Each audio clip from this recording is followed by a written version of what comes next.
Kanjar ലബക്കട JPM കോളേജിൽ സൗജന്യ നേത്രപരിശോധന ക്യാമ്പ് സംഘടിപ്പിച്ചു. കാഞ്ചാർ ഗ്രാമപഞ്ചായത്ത് പ്രസിഡന്റ് സെലിൻ തോമസ് ഉദ്ഘാടനം ചെയ്തു. കോളേജിലെ NSS യൂണിറ്റിന്റെ ആഭിമുഖ്യത്തിലാണ് സൗജന്യ നേത്രപരിശോധന ക്യാമ്പ് സംഘടിപ്പിച്ചത്. Labbakkada JPM arts and science കോളേജിലെ NSS യൂണിറ്റിന്റെ ആഭിമുഖ്യത്തിലാണ് സൗജന്യ നേത്ര പരിശോധന ക്യാമ്പ് സംഘടിപ്പിച്ചത്.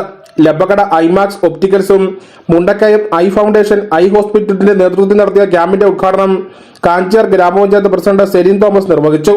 വിദഗ്ധ ഡോക്ടർമാർ സൗജന്യ നേത്രപരിശോധന നടത്തുകയും ആവശ്യക്കാരായവർക്ക് തുടർ ചികിത്സയ്ക്കായി മാർഗനിർദ്ദേശങ്ങൾ നൽകുകയും ചെയ്തു. College manager father Johnson Mundiyath അധ്യക്ഷനായിരുന്നു. പ്രിൻസിപ്പാൾ ഡോക്ടർ ജോൺസൺ V മുഖ്യപ്രഭാഷണം നടത്തി.